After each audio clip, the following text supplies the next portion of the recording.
Alright, what's going on everyone? My name is Renegade Operative and today we are making yet another Silent Hill 2 video. Once again, I'm a big fan of the game. I love the nuance and the complete and utter horror of psychological torment with James Sunderland.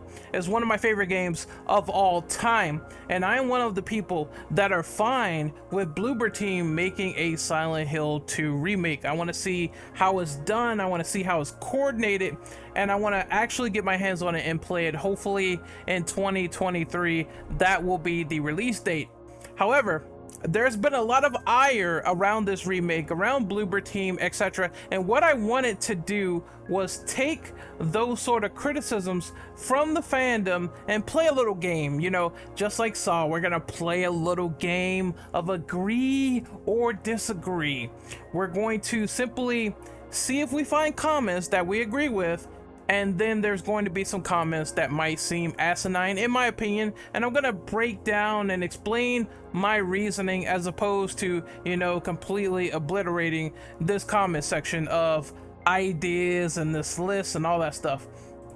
So we're gonna start off with the first common criticism that I naturally see with Silent Hill 2 Remake. Number one is that they made the graphics look way too good now.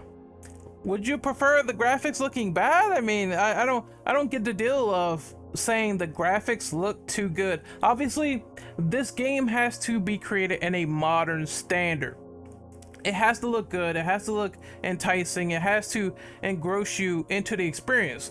We all roasted Silent Hill HD Collection for being a step backward on the technological fixes, and they failed at it. They basically completely did a backtrack, a 180, you know what I mean, and they ruined some of the graphical aspects of that game, like the fog over the water, etc. Everyone knows the story by now, so why would I want a game made in possibly 2023 to look graphically inferior or look like a game made in 2001? Like, the times have changed. I can fully accept that they're trying to do more photorealistic looking people, and I'm fine with that. I'm fine with that outcome. Just as long as it holds up on performance, it'll be all cool. Next up, the next criticism that we have is that James shows way too much emotion now. I disagree with this. I don't have a problem with a mentally disturbed man who is psychologically tormented showing more emotion in a video game where everything is overbearing to his conscience and thoughts, and he's creating and projecting a Punisher known as Pyramid Head to come after him for his sorrow and sins of killing his wife. Why would this man not show more emotions in his face, in his facial features, his structure, etc.? Like, this is another one that really makes no sense to me. I disagree with people saying the graphics look too good, so it's gonna destroy any immersion, and I also disagree with the fact that people are saying James shows way too much emotion now. You know what I mean? I get that they conveyed the scenes back then in certain ways, and there will be changes to these scenes. That is a little bit more of a subjective and agreeable stance, but in terms of like acting and just showing pain and distress and emotion and all that other stuff, it's something I would expect them to do in a remake. Like why wouldn't the facial features be upgraded for the modern era of consoles? I don't understand that. Like I said, if they frame the scene and it's done in a way where it doesn't feel as good as the original, or they don't convey a new and better context, okay, I can agree there. But if he shows way too much emotion now, oh my god, and there's gonna be spoilers in this, but I mean, the game's old, so once again, people coming into this, there's gonna be spoilers. Oh god, he killed Maria. Pyramid Head stabbed Maria. I'm crying in the corner, you know what I mean? Or I failed. This is my I failed, and my face is like right down to the bottom of my knees. This is the sinking pit of torment. Why wouldn't he show emotion? Like, come on, like, if I see his face and he's grimacing and wincing, why wouldn't I want that? So that's another criticism I don't understand. People fear that the voice acting will be so good and professionally acted that it will be like HD collection where they don't understand the nuance of the original actors. This is what I kind of agree with, and I'm mixed on, of course.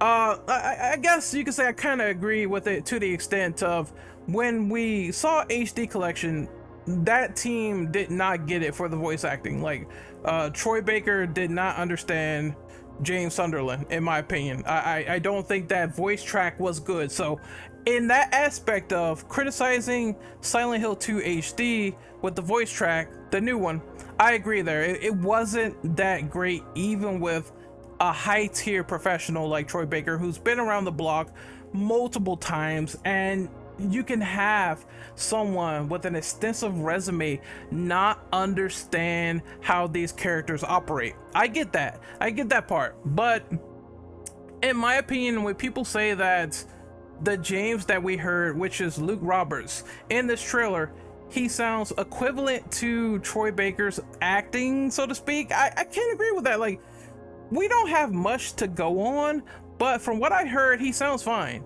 Like, he sounds exactly like I would picture James Sunderland, you know, off that little bit that I heard. Although it was a little bit of a, you know, I guess the context of that last scene where he's like, I'm ready, at the end, that was a little melodramatic. But at the same time, this is him accepting that he has been punished. So I would figure that James would be in that stature. And once again, this game is also not complete. It's in its final stage of production, so to speak, but they have not finished the game yet. So there could be lines that will be rearranged, changed, etc. This is why, like, some veterans are on board, like Ito, and they're probably watching like a hawk. They're probably onto something, you know what I mean? So until we hear the full gist of these actors, I can't compare them to the HD collection. It's just not fair. Next up is people saying that the game is going to be terrible because there is no returning actors like Guy Seehee or the voices that did Laura or Eddie. None of those returning castmates is going to be on for the remake. Now, I don't think this is a bad thing, so I'm gonna disagree with that. It's the same case if we crossbreed this, cross-examine this with Resident Evil 2 Remake. They didn't have a lot of the actors return, like Allison Court for Claire Redfield or Leon Kennedy's, unfortunately, rest in peace, Paul Haddad. You know, he didn't come back for that remake during the time. They got completely new actors, and the entire reasoning is that Capcom has a new LA studio. They might be going non-union, so they decided to get new actors for those particular characters, and they didn't really sound that bad. I think Nick Apostolides as Leon S. Kennedy, he does a very fantastic job. People, you know, this is just show business, people. The same actors that you loved 20 years ago is not going to come back 20 years later and reprise a role for a remake. It's just unheard of at times, you know what I mean? There are times where it does happen, but in the major grand scheme of things, like, people are looking for new talent that can handle, you know, doing just more than being in a booth. You know, you gotta do mocap now, you gotta be moving. They want more realistic expressions after video games have went above and beyond the high echelon tier for acting after Metal Gear Solid 1. So you have to understand that people are going to be looking for certain things, and they're not going to go back and find all these older actors and hire them again. People living in Canada, you know what I mean? Allison Court, she lives in Canada. They're not going to book travel arrangements, fly her out all the way from Canada to the US and LA, and then make her voice act Claire and make her move around as Claire with all these spry spring chicken movements when she's like old. So it's like, you got to have realistic expectations there for what you're asking for, and it's not going to happen. Next up, it's the same thing with this. All the characters' faces are changed now, and because the faces are changed, I can't immerse myself into the experience anymore. Again, I disagree. Again, they change these actors and these facial capture people all the time.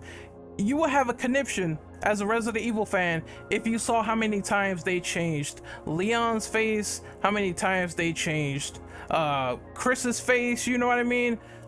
You will have a conniption. Claire's face, I think Claire and Jill are better examples still, but it drives home the point. The point is that they're not gonna go back. They're not contractually obligated to people that did facial work years ago, and I understand they were seen as the pillar of the character during that time in the original game, but it's not gonna hold up to modern standards. They need new people to do new mocap, maybe new scenes, maybe add in new lines that were not in the original in context, and that's just not gonna fly by. Once again, people roast reuse assets all the time, but you're kind of wanting reuse assets here with the faces, so it's like it's just push and pull. I understand it's not impossible for them to remodel and a facial like sort of puppet or fucking whatever they call it in a video game walking around, you know what I mean, the facial model of the character, they can restructure it to look like the original actor, but they choose not to, and they choose to go in a different direction, and they're obligated to do so. Next up is people complaining that James can now dodge and block, and they're worried that the combat may be a bit too refined, which reminds them of Silent Hill Downpour. I'm gonna let you in on a secret, okay? One of these things were already in Silent Hill 2. It's the block button. James can block in that game. So being mad at the block, do you want cut content? Because if they put the block out of the game, then that means that, and we saw the block in the transmission when they showed the footage of James blocking one of the nurses. If they take the block out, that means they're cutting content. I disagree. Like, why do you have a problem with this? That makes no sense.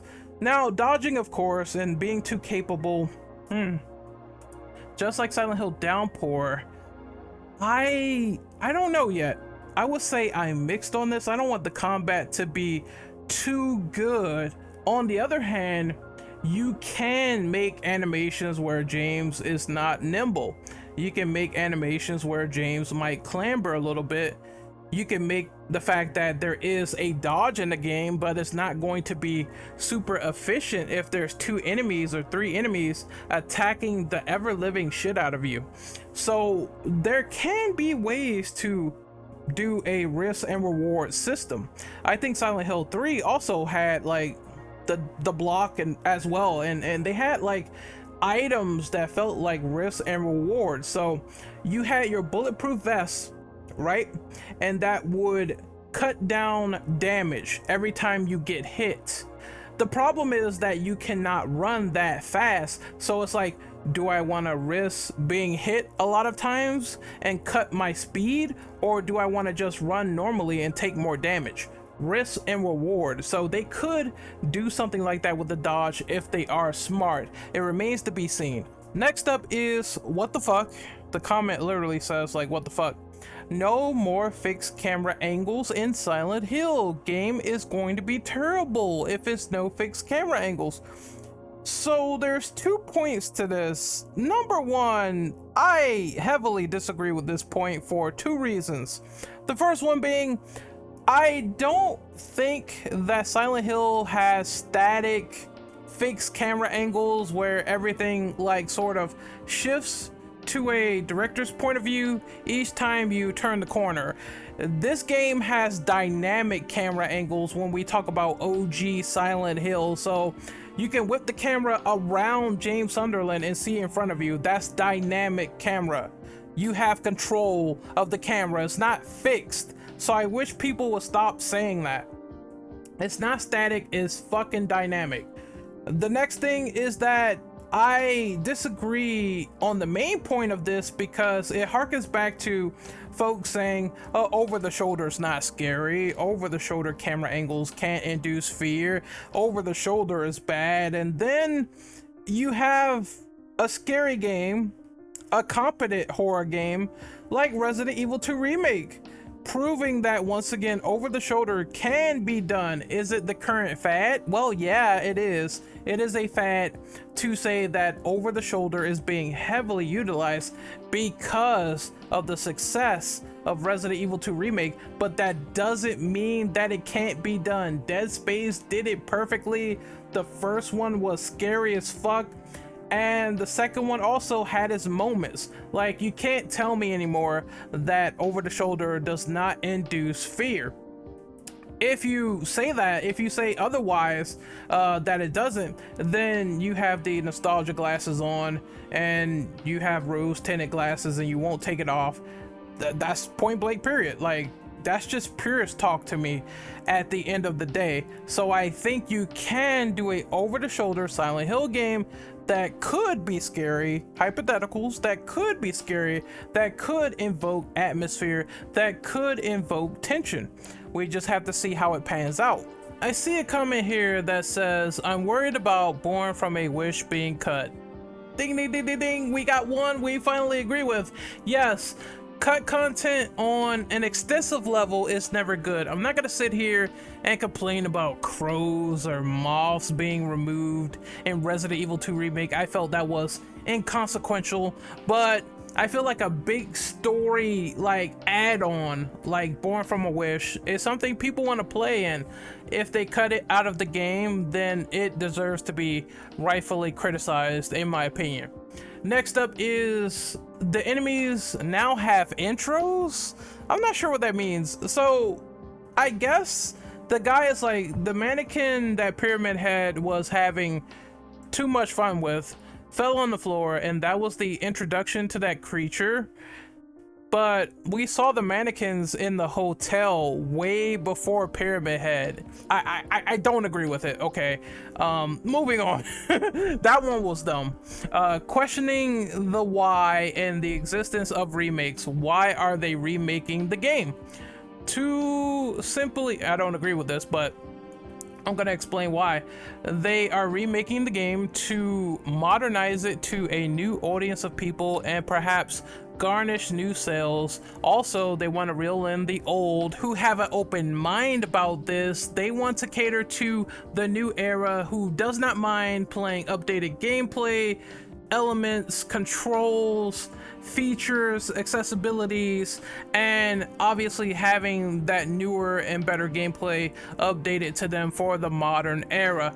It's fine if you say this is not for you, but they're clearly doing it for a reason. They're also looking at their competition because, once again, there are interviews with Bloober saying, hey, around 2018, 2019, that's when Konami said, you know what, we need to make some remake money. Obviously, that's a reference to Resident Evil 2 Remake getting so successful, but yeah, I mean, sometimes people imitate off each other. It's not uncommon in business. When something goes well, another company, they want to get their hands in the golden pot as soon as possible.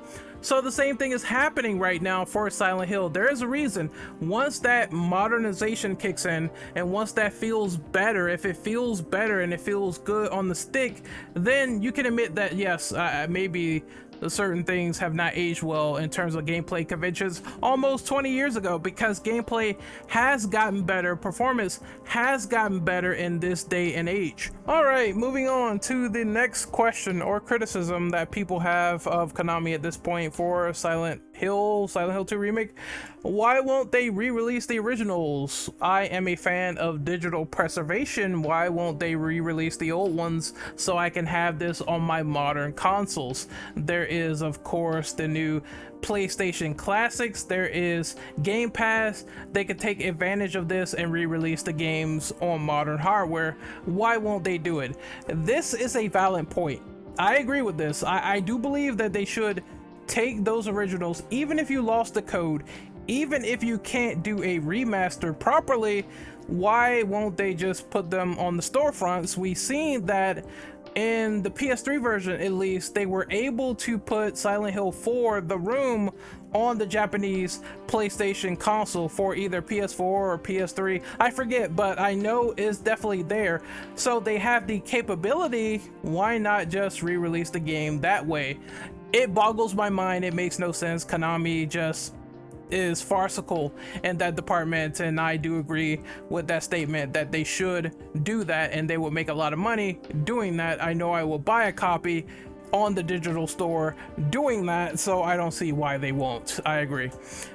Bloober's past with the world and Silent Hill's nuance not working with that fact. So Bloober apparently is very heavy-handed. They are very what I would like to say, you know, I don't know if ham-fisted is the word, maybe. I haven't played a Bloober game, so I can't properly really critique them unless I start to delve into what their titles were and how they sort of pronounced how mental illness worked in their games. It's the only way I can do this, by like playing maybe the medium or something. I'll do it one day. That being said, I am mixed on this. I understand the concern there and how it probably might affect Silent Hill's script. At the same time, though, I also heard that Bloober is being monitored by Konami. They're on a short leash. This is Konami's baby. Silent Hill 2 is a big deal. This is not like some fucking Bush League idea, you know what I mean? This is Silent Hill 2. This is the big one. This is the game that took the series to new heights in terms of storytelling. This is people's favorite Silent Hill 2 game. So either Konami has the leash promptly on the dog, or they know that the pressure is on for Bloober to perform and do something incredible. And I think it's a bit of both. I think if both are applied, it's really nothing to worry about. But you know, something could happen. We never know. But until then, I think the leash is on, and I think the pressure is on as well to do a great job, which is why I'm glad they did not completely put out a release date and say, hey, we're gonna be ready right here, we're gonna do this shit right here, boss. I'm glad they did not jump the gun on that, and they're still developing the final stages of the game to polish it up and do some rewrites and stuff like that. You never know what goes on behind the scenes. Okay, the last two things, I'm gonna just skate right by these. This question is a little bit political, I guess, maybe, but there was a guy saying that there won't be any of the torturous scenes from Pyramid Head or any of the rape sequences because of the fact that sexual themes and sexual violence in 2022 is a touchy subject. I agree it's touchy, but Silent Hill 2 sort of needs all those sexual frustrations from James, and it needs the Angela character who unfortunately dealt with a lot of abuse and trauma. When you delve into her backstory and the lore behind the Abstract Daddy, one of the most disturbing things of that game revolves around that character, and everyone knows what I'm talking about. But at the same time, you can't cut it. You can't cut around it. It's sort of needed, right? I hope that it's not cut. I would sort of agree with the prospect that if it is cut out of the game, then that would be detrimental to Angela. That would be detrimental to the lore they tried to establish with like James and everything. But I mean, the nurses are all dolled up and everything, and they're all like busty, so I think those sexual manifestations are still going to be there regardless. I don't think there's going to be any big fear. So you can say I'm mixed on this, but at the same time, you can't just cut it because that means that Angela is going to be completely changed at that point if they do. So I want her character to be represented to the fullest as it was in the original Silent Hill, the original Silent Hill 2. It can't be cut, but everything else until we see it is just jumping to conclusions. We have no evidence of this just yet, so we have to wait and see what happens. Can I say between mixed and let's wait and see? Like, let's wait and fucking see what happens. Like, damn, that's how I feel about it. Let's wait and see on that one. I don't know if that's like mixed agreement, disagreement, but I just want to wait and see. And if that character is realized with her trauma, pain, and sorrow, then I'm going to commend them for basically keeping that intact. The last thing we have here is, why did they not remake Silent Hill 1? I'm gonna be honest, boss. Now, I don't really agree with this question. This statement, you know what I mean? Simply because I see why. I love Silent Hill 1, I do. It's another one of my favorites, but I see why it was not remade over Silent Hill 2. Silent Hill 2 has more love. Silent Hill 2 has more fanfare. Silent Hill 2 has more of a passion, as people say that's the greatest Silent Hill game of all time. Silent Hill 2 has a more intricate story. I agree that Silent Hill 1 has like some better combat, in my opinion, and better weapon variety, and the story is not bad, but the fanfare lies with Silent Hill 2. That's why they picked that one.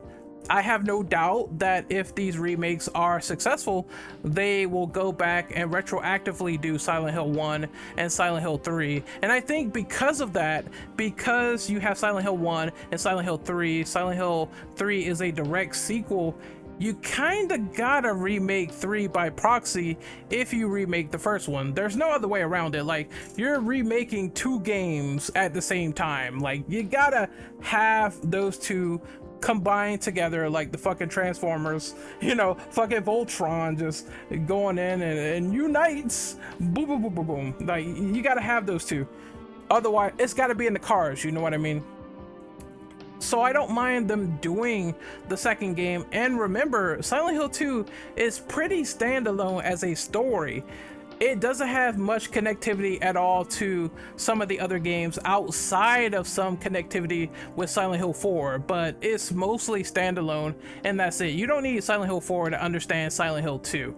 It's just, if you want to know more about Walter Sullivan as a character in the Silent Hill mythos, then Silent Hill 4 explains the rest of that. But he's such, you know, he was just mentioned in a note in Silent Hill 2, that's it. I wouldn't say it's big as Silent Hill 1 to Silent Hill 3, so I see why they're doing this. Silent Hill 2 is standalone. It's the biggest game in the series to a lot of people. It's popular, that's why they're doing it. That's first, and then we'll see if all the other chips fall into place. Until then, this is Renegade Operative signing out. This was me addressing a lot of the fan criticism, seeing if I agree, disagree, if I felt mixed. If we'll wait and see, you know, it's all over the place, but that's my assorted opinion from there. Tell me what you guys think in the comment section below of this whole ordeal with the Bloober Silent Hill 2 remake. Are you still excited? Do you have your apprehensions? Let me know in the comment section below, and I will get back to you at my earliest convenience. Like the video, share, and subscribe. This is Renegade Operative signing out, and once again, don't get caught in the fog. Later.